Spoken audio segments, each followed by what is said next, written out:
Good morning, everybody. Welcome to Big Brookline Interactive Group's cable TV show, The Safety Net. The Safety Net is a show dedicated to domestic violence and abuse, but during COVID, we have expanded the issues that we cover. I'm Susan Howards, a local attorney in Brookline with a domestic violence practice. And today we have a most special guest, really special. Her bio is so long, I am going to ask Reverend Traci Jackson Antoine to introduce herself. Reverend Traci, is it all right if I call you Reverend Traci? Please call me Tracy. Okay. Traci, please tell us a little bit about yourself. Absolutely. Well, first of all, thank you, Susan, for inviting me. I'm so excited to share with you on this morning. Where do I start? I am about 20 years into the work of domestic and sexual violence. I began my work working for a very small domestic violence nonprofit that is absolutely amazing. I serve as the board chair. They're national, but like I said, very small. And so several years into that work, there was really a very deep need in the African-American community to close some of the gaps in services for women of color. So I founded the Domestic and Sexual Violence Project at the Urban League of Eastern Massachusetts. And that was 7 years ago. That was 7 years ago. And so I'm excited to say that this work has taken me across the country into 28 cities. It has afforded me national training in Germany and a absolutely amazing experience at the White House in 2016 under the Obama administration. So this work really has taken me a lot of places I never thought that I would be, but it has been my privilege and my honor to take my message and my work across the country, across the world. So I'm excited to be here. Thank you. I'm going to start right off the bat asking you a question. Sure. What is special about your view of domestic violence? And you have a very special perspective, which I think is so needed. So there are two things I think that are special about my particular view of domestic violence. First of all, I definitely see the need for culturally specific services. I think that when we fail to address culture, then we really have failed to address the whole person. And so that was something that I kind of learned about this work very early on, is that the needs of some communities were drastically different than the needs of others. But also cultural norms play such a huge part in how people see their reality and their experiences. And then the other part of my work that I think is unique and special is the engagement of faith communities at the table as part of a coordinated community response to domestic and sexual violence. So those are the two things that I think make it unique. Reverend Traci, I'm going to focus on the faith aspect because that's something very important to me and I think has been minimalized, at least in my work as an attorney. Have you found resistance to the faith communities participating at the table? And in court, do you find you can present faith-based arguments, explanations, requests? And are they well received? I think, there's been a lot of resistance. And I think that resistance, Susan, has been on the part of both faith communities as well as service providers. For those of us that are service providers, and I happen to sit in both of those places as a faith-based leader as well as a service provider, I think faith leaders don't know what they don't know, right? They are about healing and wholeness. They are about happy endings, for lack of a better way to describe it. And so they want, at the end of any conflict, for there to be a peaceable resolve. And that is the heart of most faith leaders. Unfortunately, in domestic violence, as you well know, endings aren't always very happy. And very oftentimes they end in families breaking apart. They end in someone going to jail. There are a lot of different ways that domestic violence instances play out. So I think that faith leaders have had a hard time accepting those things, right? And accepting the fact that all of their prayer, hope, and caring for a family may not keep that family together. But I think there's also been resistance on the part of service providers, right? As service providers, we have not always been of the belief that faith-based organizations had a place in the conversation. We thought that faith leaders were keeping families together and keeping victims and survivors in situations that were not safe. And all of that is true, which is why I thought the work of bringing those two organizations together, the faith-based community and the service provider at the table, and having conversations about how we can work together was so crucially important.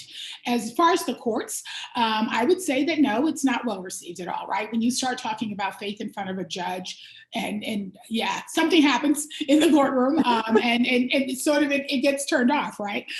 Because that's not the role the judge is there to play either, right? But it doesn't keep us from having the conversation, and it doesn't keep us from presenting the fact that for this victim or survivor, their faith is not only how they view their experience, it's how they view their options. And we have to take that into account, and we have to bring that to the table. And everyone doesn't have to understand, but they absolutely have to hear it. So I'm going to ask you, when you say how they view their options, how would faith help a survivor, and how would their faith hinder a survivor? Oh, I'm so glad you asked that question, because it absolutely can be both and. In many ways, faith can bring us to healing. It can bring us into community, excuse me, which is where we often can find support. It can ground us, right? And so for all of those reasons, faith is enormously important in the life of a victim or a survivor, excuse me, who is faith-based. But faith can hinder. Text can be misused and misrepresented and misquoted. And faith communities, and I've seen this happen, can rally behind abusers, right? And really focus on the idea of forgiveness. And that, in part, what we're teaching people is that forgiveness is synonymous with staying together, right? You can forgive and walk away. You can forgive and be safe. But faith also sometimes can be the dividing line for victims and survivors, meaning that they're choosing one or the other. If I'm a person who's in my faith community, and perhaps I'm married to a faith leader who's abusive, I may be forced to choose between my faith and my safety. Can I stay here within this congregation, worship and serve and enjoy the experience, and still be safe at the same time? Who do I disclose to if I'm married to a faith leader who's abusing me? Where am I supposed to find the safety net? And how do we keep the confidentiality piece of that? Because in both faith congregations, confidentiality generally can be a huge issue. And so, I have a colleague in Detroit, Michigan, that we call domestic violence the holy hush, right? It's the one secret that is kept in the church. Everything else is, told, but people won't disclose when they're victims of domestic violence, because they fear that their confidentiality isn't safe, but they also fear how they're going to be judged. Susan, I think that it's hard to say to a faith leader who perhaps performed my wedding, who perhaps baptized my children, who perhaps buried my mother, that all your wonderful sermons aren't working at my house. That's a hard thing to say to a faith leader. It's a very hard thing to say. But when you're in court, and I heard you speak about this a few weeks ago at a board meeting, let's say a survivor is reluctant to come to court to get the restraining order, understandably. And they come the first time and they don't come back, say, for the 10-day extension. Yes. And you explained, which was new to me after 30 years of this work, that maybe the faith community had interceded. Could you explain that? And do the judges understand that? Because some of them are coming down really hard on survivors who don't show up, and they're sending out warrants to get them to show up, which I have a little problem with. But anyway, can you explain that? Absolutely. So I've seen instances where DV organizations have said, you know what, we have someone come in, they're in crisis, something has happened, they are in imminent fear, and we get them to the court and we get that initial restraining order.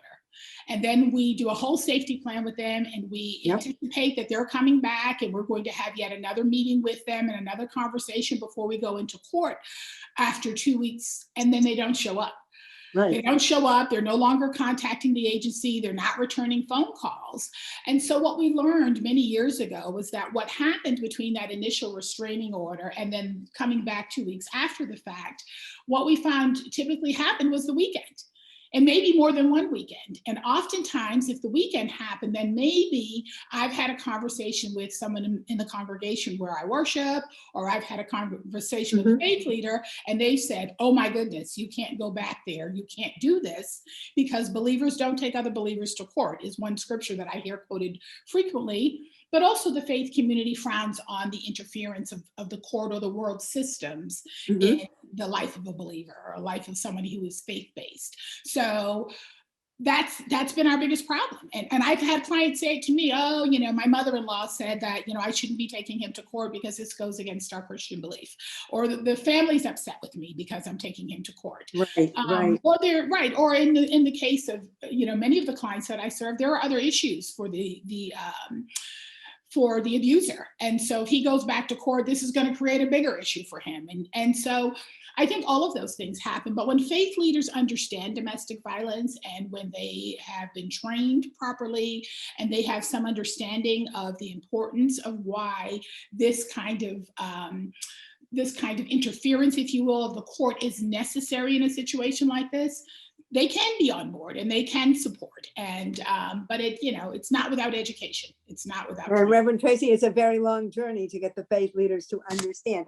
I want to ask you about your work in Boston. I understand that you are in partnership with certain agencies and organizations in Boston, and some of them are culturally specific. Could you explain that a little bit? Sure. So in 2013, when we wrote our first grant to the Department of Justice, we wanted to partner with other organizations in the city so that we could enlarge each partner organization's capacity to do greater work that was culturally specific. We knew they were all doing some work with victims and survivors of color, but in order to ensure that we were widening the safety net and perhaps presenting what we thought was the best offer, we decided to partner together because all of us together are better, right? You know, there's safety in a multitude of counsel. And so we came together and decided, you know what, let's form this partnership where we will support each other, where victims and survivors will have an opportunity to get what they need from any one of us or all of us, because together we knew we could offer them more. So that includes the Urban League of Eastern Mass, Casa Myrna, and we actually work with the Center for Hope and Healing in Lowell, Mass as well. So, and then of course have a partnership with Northeastern University School of Law, which isn't culturally specific, but we do amazing work together. So. Tell us about that. Tell us about your partnership with the law school. I'm really interested in that. Yes. So actually, you know, that came to be because years ago I worked with a woman, Lois Cantor, who was at Northeastern University School of Law and who was actually the person responsible for the Domestic Violence Institute at the time. And so when I was just a volunteer at Dorchester District Court, my daughter was just 3 years old. She was a baby at home. I met Lois and fell in love really with domestic violence work and fell in love with her. And so she invited me to Northeastern to do some training with her. And we formed this amazing relationship. And so many years later, when I founded the organization at Urban League, an attorney, Jennifer Howard, who's now actually at Rosie's Place, reached out to me and said, you know, we really need your expertise at the DVI Institute. What we want to ensure is that if our student attorneys are going to be providing this pro bono work, we want to make sure that they have some cultural competency understanding and that they have some understanding about faith through the lens of victims and survivors of color, because we use them in Dorchester and Roxbury District Courts where they are primarily serving victims of color. And so it's really hard to come in and do that work and have that understanding of the community and the culture if you don't first understand the help-seeking behaviors of victims and survivors of color. So yeah, that partnership has absolutely been just wonderful. And we've been in partnership for the past 7 years. Reverend Traci, do you find that victims and survivors are reluctant to speak with their faith leaders about their home or their situations, number one? And how do you encourage them to speak specifically if you know that maybe the faith leader is not going to be sympathetic and is going to insist, keep the family together? Well, I think, you know what, 100%, I think it's very hard. That is a very hard conversation to have with a faith leader. You know, because I am a Christian woman, I speak primarily from my own faith, from my own understanding. But I can tell you that in African-American churches, Susan, we learn what's called church speak. So that is the communication and the conversation that basically says everything is well. right? Because that's the culture. The culture is if someone passes me in the hallway and they say, good morning, Reverend Traci, I say, good morning, how are you? Oh, I'm blessed. Everyone's blessed. Everyone's happy. Everyone's in their best place, right? And that's why we're at church, because everything's wonderful. And we're here to celebrate all of that wonderfulness. But in reality, we know that the church is a trauma center. In reality, we know that the church is a spiritual hospital. It is the place where people should go to get their needs met, to be healed from brokenness, to be able to address their issues. Unfortunately, we don't necessarily create an atmosphere that's conducive to that. And so when someone comes to me and says, I really do want to have this conversation with my faith leader, or my faith is really important to me, my first question is whether or not they've already had that conversation. And if not, how can I support you in having that conversation? And if not with your own specific faith leader, can I introduce you to a faith leader who I have trained, who I know understands all of the nuances of domestic violence, and who I know can support you while answering your faith questions and supporting you in the crisis of faith that's happening when you're in a traumatic situation, right? Because everyone has a crisis of faith. I don't care who you are. You can say, you know what, I don't believe in God, or I don't believe in a higher power. But let trauma or something tragic happen in our world or in our lives, and we all want to know where God is in the midst of it. And so, and for victims and survivors of domestic and sexual violence, it's not different. They find themselves sitting in that place, that crisis of faith, where they want to know why God is allowing this to happen to me, and you know what's He going to do about it? You know, and it's a question I get asked almost every day. Reverend Traci, did they also say, and what's wrong with me that God is allowing this? Absolutely. And how do you deal with that? Because there's nothing wrong with that. There's nothing wrong with them. And that's, that's the part that, we, and you know this as well, we have to explain that to them. We have to support them in their understanding that domestic violence isn't about them. It's about the perpetrator. We so often, Susan, ask the victims, why do they stay? But we never ask batterers. That's the last question we should ask. No. Right. Why don't we ask why the batterers batter? Why don't we ask that? Why does he batter? Why is he so angry? And why doesn't he leave or she leave? Exactly.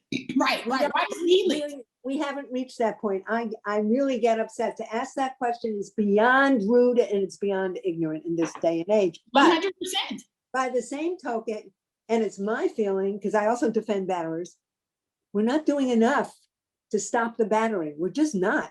And I was glad to hear that the batterers programs, the names are changing, and it should, because experience, I've reached a point, and I shouldn't even be saying this. I don't care whether the batterer admits. I want the batterer to stop the physical, stop the emotional, just stop. Put on the brakes and leave. Absolutely. Are you doing anything with the batterers? Do you do any training to sort of get them to a point where they can stop it? Yeah, our program, our funding doesn't support us working with batterers. My project is funded by the Department of Justice, the Office on Violence Against Women specifically. But I have colleagues around the country who do lots of work in batterers intervention, and some in other parts of the country where it's still called anger management. So I'm fortunate in that I do have places that I can refer someone who says they want help. In this COVID season, so many things are being done virtually. And so many of my colleagues, actually specifically one in Texas, is doing virtual support groups. So there are places that individuals can go. And I also find, Susan, that one of the things that the Institute on Domestic Violence in the African American community says is that batterers are far more likely to complete programming when referred by faith leaders than they are even when court appointed to go, right? I know, isn't that interesting? Oh my gosh, that's very interesting. Yeah, but you know what? It makes sense to me, Susan, and I'll tell you why, because faith leaders have tremendous influence. They have tremendous influence. And the proof of that for me is always, when politicians come to church, right? When faith leaders acknowledge a politician, or let's say a mayoral candidate who comes to church on a Sunday morning, when that person is invited up to the pulpit, is acknowledged, is prayed for or over by a faith leader, that's an endorsement, right? Whether we admit it or not, that's an endorsement to that congregation who is really influenced by that faith leader. They're thinking to themselves, if the pastor or bishop or the imam or whoever, if they like this person, I like them too. And so that's why they come to church, right? It makes sense. It's why they come to church. Anytime we have a mayoral race or anything like that going on in the city of Boston, you can rest assured we're, obviously not during COVID, those people are coming to church. They're coming to the 8,000 membership church where I serve because there's 8,000 voices there. And those are 8,000 possible votes. And what is the name of the church where you serve again? It's Morning Star Baptist Church. That's where, okay. In Mattapan. So yeah, so faith leaders are coming, faith leaders are influential and we know that. And so when they're saying to someone, you must go get support, you must go get help. If you want to serve in this church or be a part of this ministry, you have to complete this program. We know that they are 5 times more likely to have success at completion of a program. But how many other people know that? Do the judges know that? Right. And how do we get the word out? That's a rhetorical question. I don't know the answers to these. One last question on your current work with the Urban League. Is there anything you'd like us to know? I think it's just fabulous that you've set up a program. Yes, I think what I want people to know is that we are, though we're not physically in our offices, we are 100% open and operating to full capacity. I want victims and survivors to know that we have resources to support them with things like rent and utilities and food.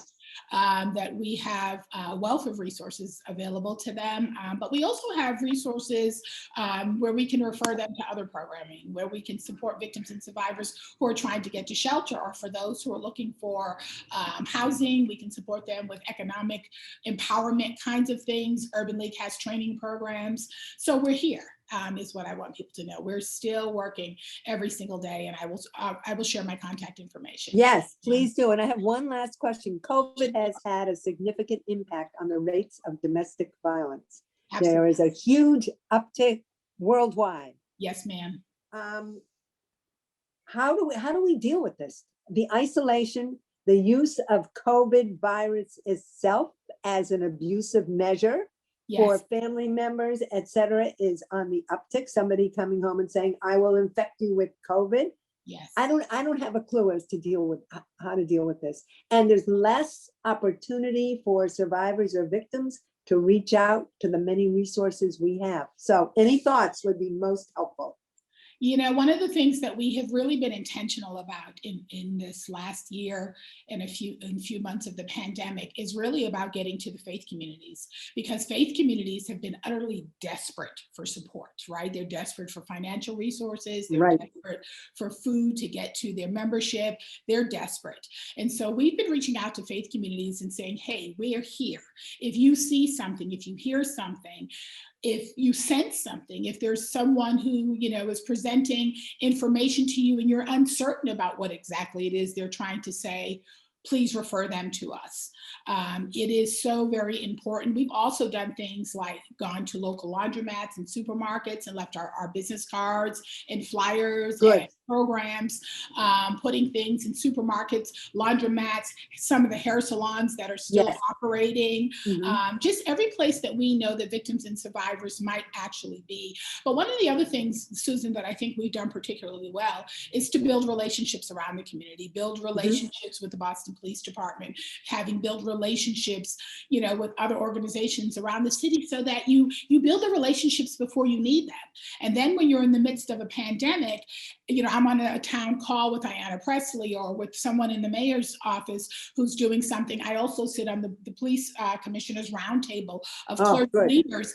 Anywhere and everywhere we can infuse ourselves in our work, we do that, so that people have an opportunity to know we're still here, we're still available, and that there is help and there are services available for people. So. Fabulous. Reverend Traci Jackson Antoine, what a joy to have you. So enthusiastic and so productive.